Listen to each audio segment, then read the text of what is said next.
betul. Nah, terus juga kita lihat ya harusnya Unilever ini udah mulai under own sama dari fund-fund ya. Otomatis once ini satu market cap-nya dia besar, dua dia lebih liquid, yang tiga begitu orang lihat consumer good-nya naik, harusnya flow-nya lumayan banyak masuk ke sana sih. Oke. Oke, jadi kalau Ini contoh ya, bukan ngomong Unilever ya, tapi logiknya kalau aku lihat seperti itu. Oke, jadi kalau tadi kita bilang dari sektor banking itu kan udah outperform index ya, kok. Nah, kalau kita lihat rata-rata Hmm. untuk saham-saham consumer ini mereka year to date-nya itu masih di kisaran 10%-an gitu. 10%-an sampai 20%-an Hmm. gitu. Jadi itu yang menjadi consumer itu lumayan defensif juga ya. Dan sebenarnya sesuai dengan sama kayak yang tadi kita sempat bahas tuh kalau soal banking. Nah, ini kan temanya di masa-masa inflasi seperti ini ya, di mana daya beli akan turun. Nah, dan di mana kan tadi yang kita mention tahun depan GDP GDP itu diproyeksikan sama Pak Peri, gubernur BI kita masih akan di kisaran 5% kan kok. Nah, di mana tahun ini kita tahu nih GDP kita itu mostly ditopang juga sama harga komoditas yang tinggi. Nah, tahun depan ketika nanti harga komoditi udah normalize, pastinya itu pemerintah pasti akan stimulate lagi nih segmen konsumsi kita. Kan juga di mana Indonesia ini kan negara yang konsumtif ya, terkenal dengan negara yang konsumtif nih, di mana GDP kita itu yang menyumbang GDP kita itu kalau kita trace back itu selalu 50%, di atas 50% nih ini disumbang sama konsumsi. Nah, itu dia. Nah, jadi apa nih yang kita kalau mau pilih? Kalau top down-nya kita udah tahu nih, oh consumer ini menarik nih. Nah, kalau bottom up-nya kita harus pilih-pilih juga nih. Nggak semua saham di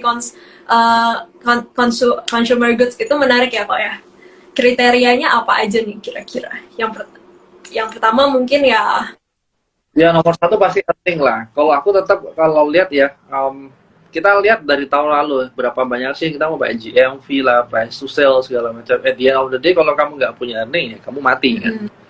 Nah kembali lagi earningnya akan lebih bagus atau lebih seksi kelihatan dari waktu dia low base banget nih. Nah itu yang sebenarnya kita cari. Waktu dia dari low base, ya kembali lagi tadi loh. Dari 1 juta ke 2 juta itu kamu kayak naiknya wow. Padahal ya uangnya sebenarnya masih kecil gitu. Nah tinggal gimana si buying powernya dari orang-orang yang beli ya. Kalau kamu lihat ya, mungkin sentimennya kita bisa lihat ke depan ya, karena ada untuk adjust inflasi segala macam. Mungkin akan ada yang tadi kita kemarin ngomong soal mungkin ada adjustment di UMR misalnya. Otomatis orang punya buying power lebih ya, tere ya gitu. Jadi aku balik lagi ke earning sama yang udah under own ya. Nah, terus kamu juga bisa lihat kayak ya mungkin kayak MAPI, MAPA juga aku rasa juga cukup menarik sih ini. Oke, tadi kau Hans bilang Ya, terus kayak tadi Mayora. Kenapa kok Mayora menarik ya? Mungkin Mayora itu yang punya yang ekspor keluar ya. Sebenarnya bisa diversified untuk kayak buying power di dalam negara aku nggak gitu bagus, di luar negeri lumayan bagus ya. Itu mungkin yang adjust dia punya revenue lebih menarik. Oke.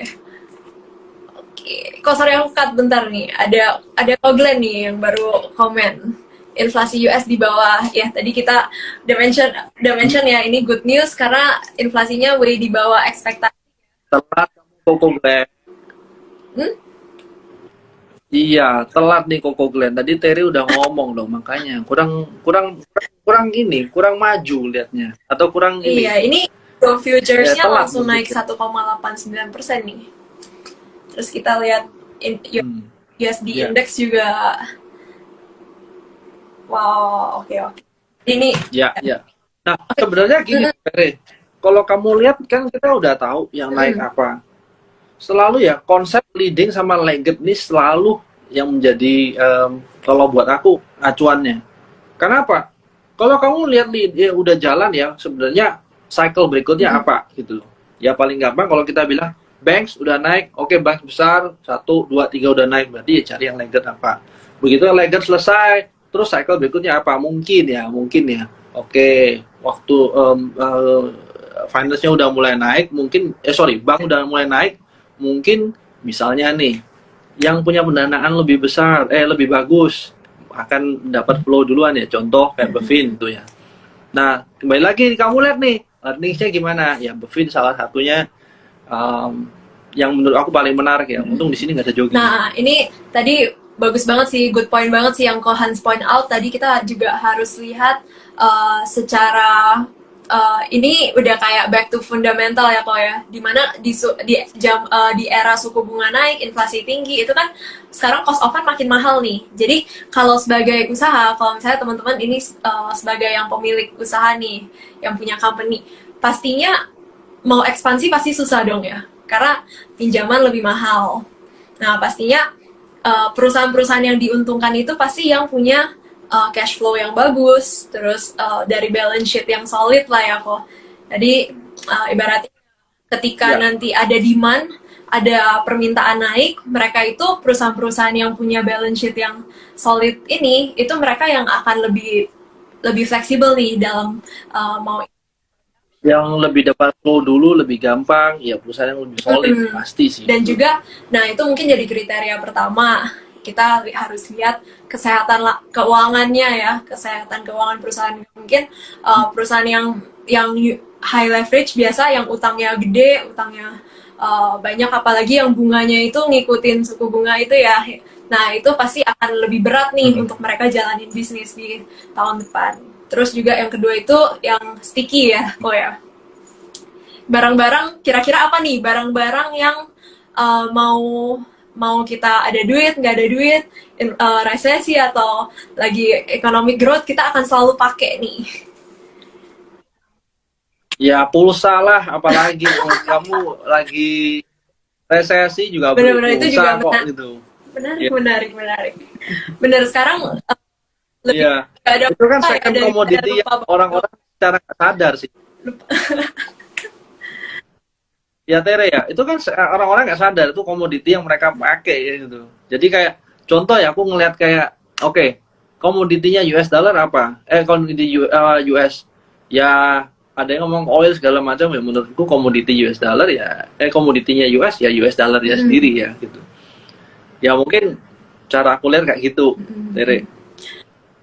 Ya hal yang sama, loh kita ngomong komoditi harus ada, ya even kayak pulsa juga orang-orang mau nggak mau harus pakai kok, sticky juga gitu. Emang sekarang kamu peduli harganya naik berapa persen, kamu ganti switch ke tempat lain juga enggak kan? Jadi kamu beli juga pulsanya kok. Orang beli pulsa sekarang rata-rata berapa? Untuk internet cepet ceng kan minimal. Betul, intinya kalau pulsa mau semahal apapun ya kita mau nggak mau ya tetap harus bayar ya segitu ya kok ya.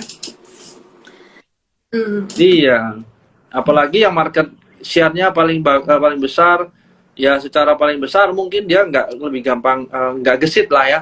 Tapi untuk dia yang paling besar, ya benar tadi salah satunya Telkom, aku juga cukup suka. Tapi kita mainnya panjang ya Telkom ya. Salah satu yang paling besar, yang kira-kira punya dana untuk ekspansi kemana-mana dari Sabang sampai Merauke, harusnya tetap yang paling besar ya, aku rasa lebih Telkom ya. Telkom ya, emang big capsnya itu di Telkom. Nah, aku mau spill nih. Hari ini kita juga ada rekomen satu saham dari Telco. Itu ada Indosat. Nah, kalau secara teknikal hari ini kan dia masih sanggup menguat 1% ya. Dan secara teknikal dia itu rebound di supportnya. Jadi ya ini menarik untuk teman-teman bisa pantau. Dan juga kan semenjak ada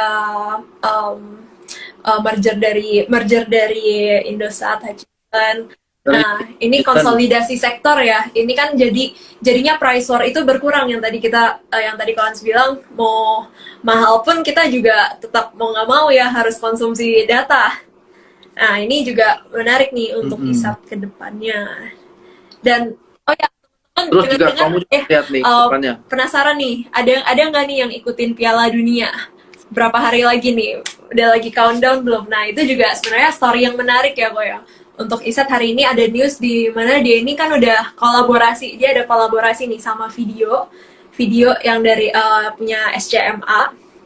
Nah, jadi mereka itu bikin paket khusus untuk nonton siaran Piala Dunia nih dengan Jadi kalau untuk mau nonton siarannya, wah boleh nih beli paket dari Indosat. Jadi ya itu menjadi katalis juga sih ya kok.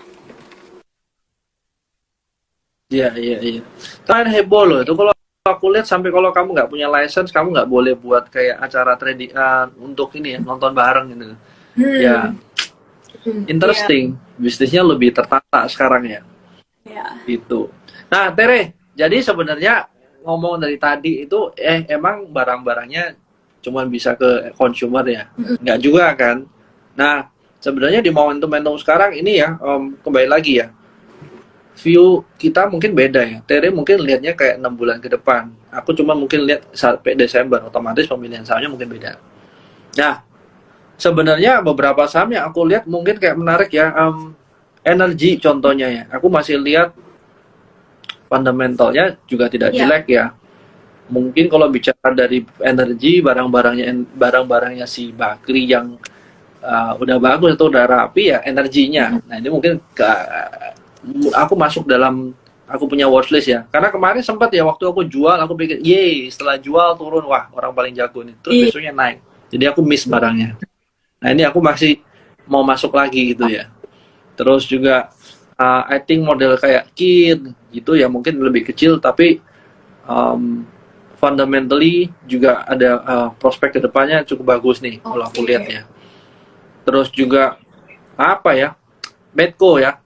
Medco ini kemarin aku cukup suka ya, tapi kalau udah pullbacknya segini dalam, I think aku biarin dia turun dulu deh. Aku nggak berani masuk dulu, tapi masukin ke dalam watchlist ya. Mungkin kayak Akra. Nah, ini Akra mungkin yang salah satu yang aku suka ya. Kalau memang kita mau mainnya agak panjang ya.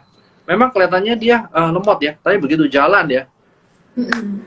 Dan- tahu-tahu Ya. dia nggak ada stopnya gitu. Mm-mm.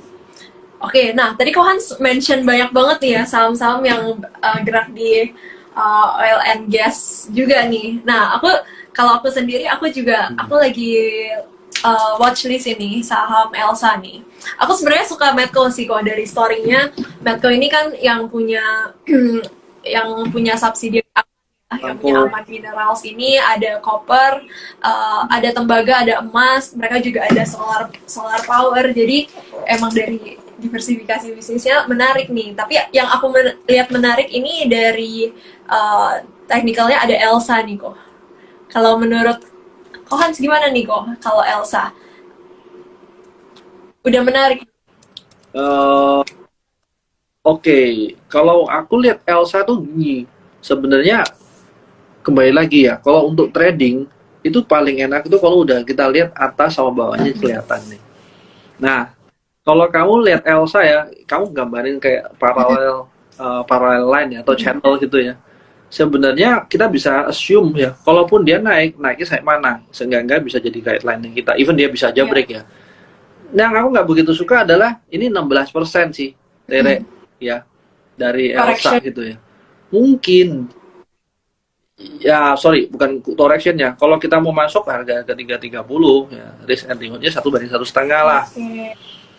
I think kalau untuk dibandingin sama ya, tadi aku bilang energi ya, aku lebih suka energi Jadi ya. emang So, watch Kohans this way. ini emang suka saham-saham yang lagi bergerak uptrend ya. Jadi ketika dia ada pullback itu momen entry-nya nih. Emang ciri-cirinya Kohans nih. Nah, terus kalau kayak apa yang ada di listku juga salah satunya masuk ke ini ESA sih, Tere. Ya. ESA kalau kamu lihat dia ada Wah, pullbacknya cukup sehat. diskon I think besar ya. harga 1020. Diskon besar ESA Kenapa? hari ini. ARB ya kok.